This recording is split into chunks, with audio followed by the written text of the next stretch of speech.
તો કેમ છો મિત્રો? તો મિત્રો આ વિડીયોમાં આપણે SWP સ્કીમ વિશે જાણશું અને એમાં તમે દર મહિને કેવી રીતે 50,000 રૂપિયા કમાઈ શકો, એ પણ આખું જીવન સુધી, એટલે કે જીવનભર તમે 50,000 રૂપિયા દર મહિને કેવી રીતે કમાઈ શકો.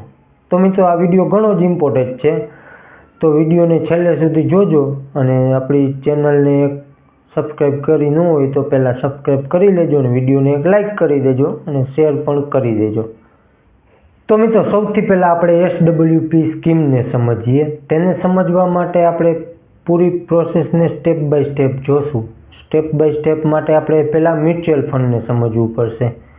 તો મિત્રો મ્યુચ્યુઅલ ફંડમાં બે રીતે આપણે ઇન્વેસ્ટમેન્ટ કરી શકીએ. એક તો SIP દ્વારા અને બીજું હોય છે લમસમ.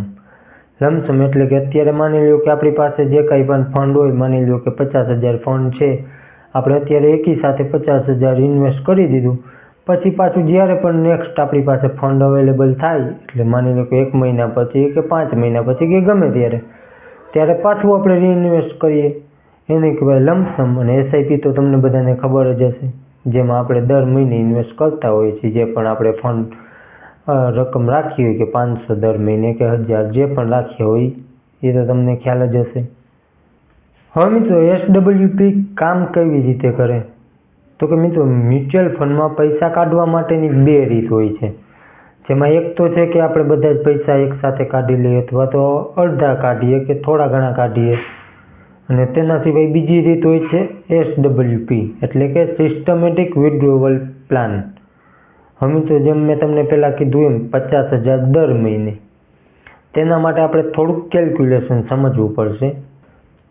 તો મિત્રો તમે મ્યુચ્યુઅલ ફંડ SIP કરીને અથવા તો લમસમ કોઈ પણ રીતે તમે ઇન્વેસ્ટમેન્ટ કર્યું અને તેમાંથી જે પણ ફંડ ભેગું થયું હોય, માની લઈએ આપણે કે આપણી પાસે 50 લાખ રૂપિયાનું ફંડ ભેગું થયું.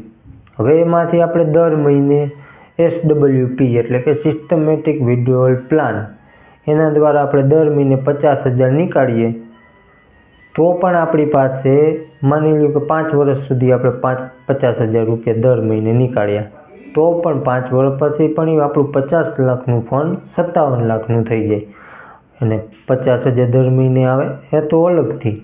હવે મિત્રો આ જ વસ્તુ તમે 10 વર્ષ માટે કરો તો એ તમારું 50 લાખનું જે ફંડ હતું એ 10 વર્ષ પછી 72 લાખનું થઈ જાય અને દર મહિને 50,000 આપણે નીકાળતા હોય એ તો અલગ જ.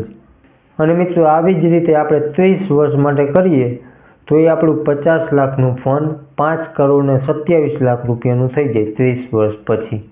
અને દર મહિને આપણે જે 50,000 નીકાળતા હોય એ તો અલગ જ.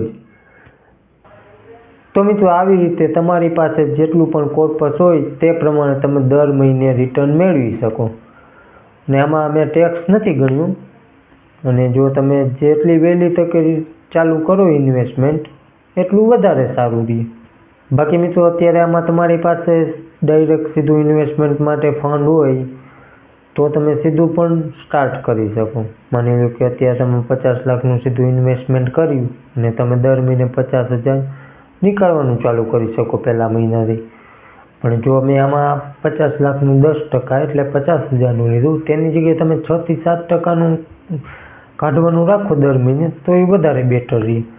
બાકી તો આમાં 50,000 કાઢવા એ ફિક્સ નથી કાંઈ, એ તો તમે જેવું ઇન્વેસ્ટમેન્ટ કરો એવું કાઢી શકો. 10 લાખ કરો તો એના 6-7%, 20 લાખ કરીએ હોય તો એના 6-7%, અને કાંઈ ન કરવું હોય તો વહેલી તકે SIP આપણે સ્ટાર્ટ કરી હોય, ઇન્વેસ્ટમેન્ટ લમસમ કરીએ કે SIP કરીએ તો એ આપણને પાછળના દિવસોમાં ઘણું કામ લાગે. તો મિત્રો આ તો આપણો આજનો વિડીયો સારો લાગ્યો હોય તો એક લાઇક કરી દેજો. ચેનલમાં નવા હોય તો સબસ્ક્રાઈબ કરી દેજો. બાકી મળશું નેક્સ્ટ વિડીયોમાં.